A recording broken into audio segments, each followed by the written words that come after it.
हाँ दोस्तों नमस्कार। मैं राजेश शुक्ला स्टडी विद शुक्ला जी पे आपका स्वागत करता हूँ।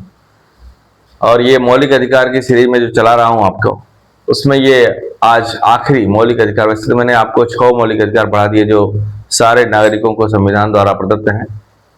और वहाँ मैंने आपको बताया कि मूल संविधान में 7 मौलिक अधिकार हुआ करते थे। बाद में 44वें संविधान संशोधन के द्वारा संपत्ति के मौलिक अधिकार को निकाल दिया गया। उसकी पोजीशन वर्तमान में कानूनी अधिकार के रूप में 300 के रूप में है।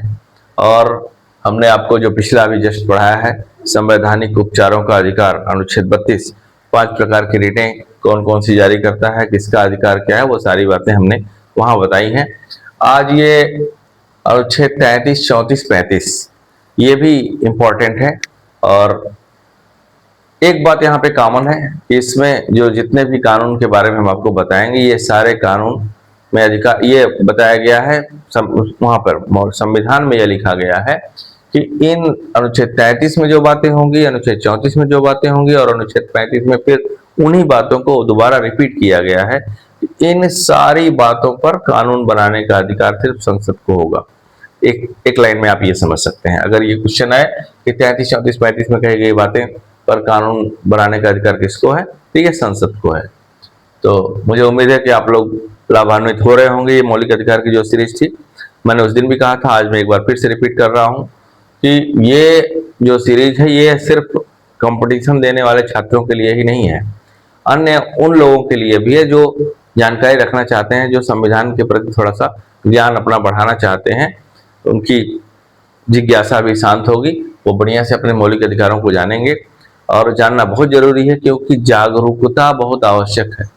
नागरिक, देश का नागरिक जागरूक हो, अपने मौलिक अधिकारों के बारे में जाने, यह कारण भी है, यह भी मेरा एक उद्देश्य है। इस स्टडी विद शुक्ला जी के माध्यम से मैं चाहता हूं कि आपकी जागरूकता बढ़े।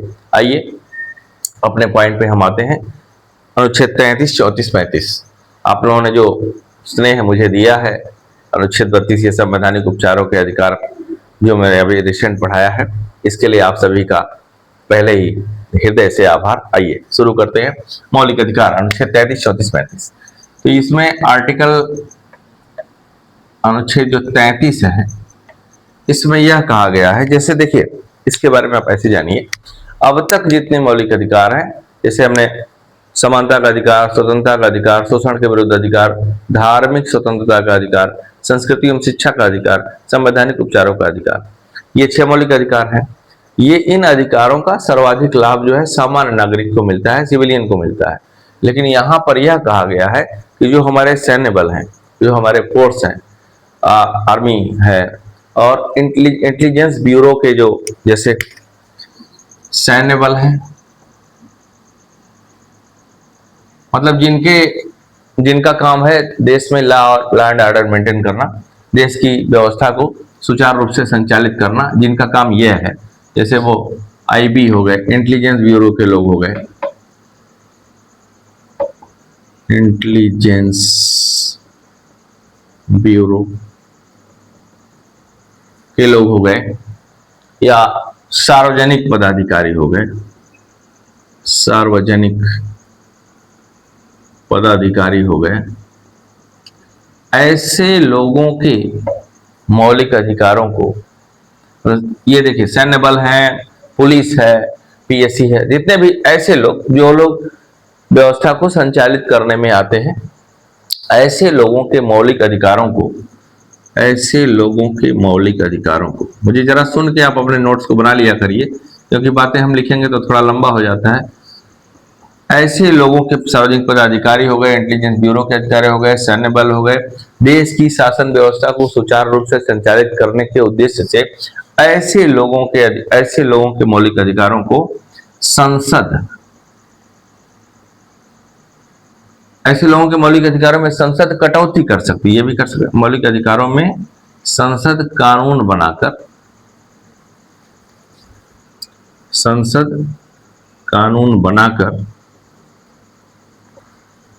कटौती कर सकती है, या इनके मौलिक अधिकारों को कुछ हद तक सीमित किया जा सकता है, प्रतिबंधित किया जा सकता है, ये सारी बातें हो सकती हैं। तो अनुच्छेद 33 देखिए, ये संविधान में लिखी गई ये बातें हैं। इस आधार पे कोई सैन्य अधिकारी या कोई इंटेलिजेंस ब्यूरो का अधिकारी, कोई गुप्तचर अधिकारी, कोई सार्वजनिक पदाधिकारी ये नहीं कर सकता कि हमारे मौलिक अधिकारों का हनन हो रहा है। और सिविल मतलब अब प्रश्न ऐसे भी हो सकता है कि क्या सामान्य नागरिकों को मौलिक इनसे मतलब इन अधिकारियों से ज्यादा मौलिक अधिकार प्राप्त है? तो ये भी है कि हाँ है। और ऐसा क्यों है? क्योंकि देश में ये आपस में सामंजस्य बना के जो शासन है, वर्तमान की जो शासन व्यवस्था चल रही हो उसके साथ सामंजस्य बना के काम कर सके। अगर ये अगर उच्छृंखल हो गए, इनको आपने खुली छूट दे दी तो बड़ा नुकसान हो जाएगा। तो देश की शासन व्यवस्था को सही ढंग से संचालित करने के लिए अनुच्छेद 33 यह कहता है कि हमारे जो आर्म फोर्सेस हैं, सैन्य बल हैं, जिनके कंधे पर यह अधिकार होता है कि व्यवस्था को संचालित सही ढंग से बनाए रखे, उनके मौलिक अधिकारों में संसद कानून बनाकर कटौती कर सकती है, या उनके मौलिक अधिकारों को संसद प्रतिबंधित कर सकती है, या उनके मौलिक अधिकारों को कुछ हद तक सीमित किया जा सकता है। यह अनुच्छेद 33 कहता है। मुझे सुन के इन बातों को जरा नोट अपने नोट्स में कर लीजिएगा। मुझे उम्मीद है कि आप लोग नोट्स जरूर बना रहे होंगे। तो ये 33 हो गया। अब अनुच्छेद 34 आर्टिकल 34, इसमें यह कहा गया है कि यदि किसी भारत देश में या किसी, जैसे जो संविधान सभा के लोग थे उन्होंने इसीलिए तो बड़ी लंबी बहस हुई, 2 साल 11 माह 18 दिन लगे, तो हर पहलू को कि देश के नागरिकों को किसी तरह की कोई समस्या ना हो, देश सुचारू रूप से बढ़िया से चले, देश का शासन अच्छे ढंग से चले, इस नाते हर पहलू पर लोगों ने विचार विमर्श किया। और उस विचार का यह परिणाम देखिए, अब तक भारत में मार्शल लॉ जैसा कुछ लागू नहीं हुआ है, कहीं पे ऐसा कुछ लागू नहीं, अभी तक मार्शल लॉ, सेना विधि कभी नहीं हुई है। मतलब यहाँ पे ऐसा नहीं हुआ कि सेना को ही शासन दे दिया गया हो, लेकिन फिर भी इन बातों की कल्पना करके लिखा गया है कि यदि किसी क्षेत्र में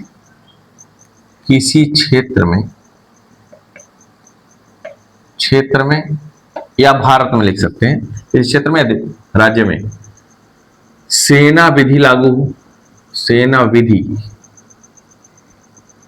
या इसे ही मार्शल लॉ कहते हैं, ये वर्ड भी यूज किया था, मार्शल लॉ।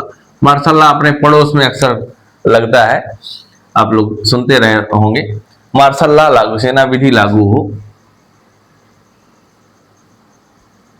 तो सेना विधि लागू होगी तो हो सकता है शासन कोई जो है वहां पे चाहे कि व्यवस्था सही ढंग से संचालित हो, इसलिए लागू हो तो उस क्षेत्र के जो नागरिक होंगे, नागरिकों के मौलिक अधिकारों को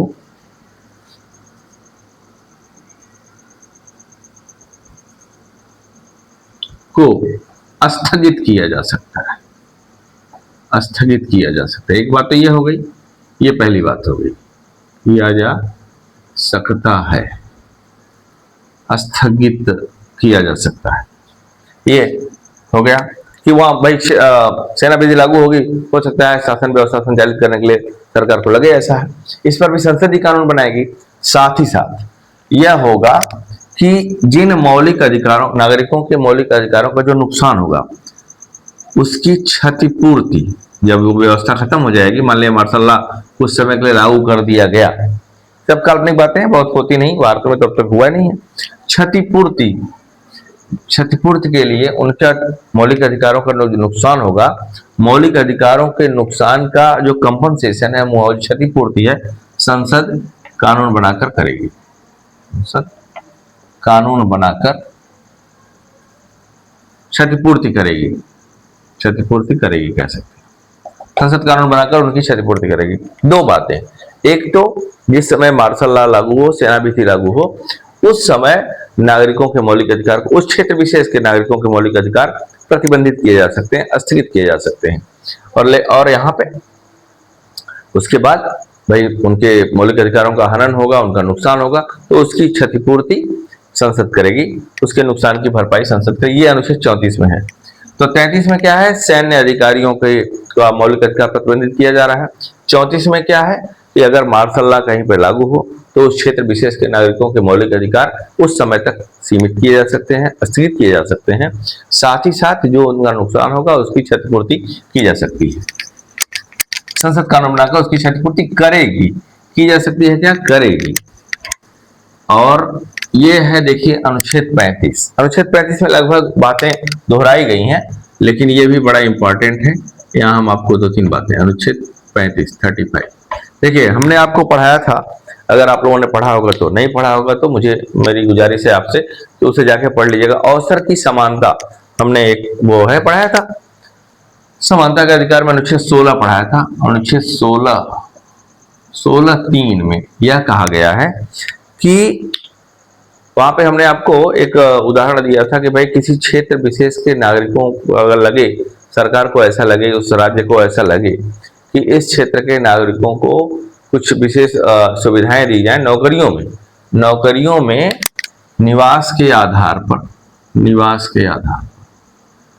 निवास क्षेत्र विशेष के निवास के आधार पर योग्यता का निर्धारण,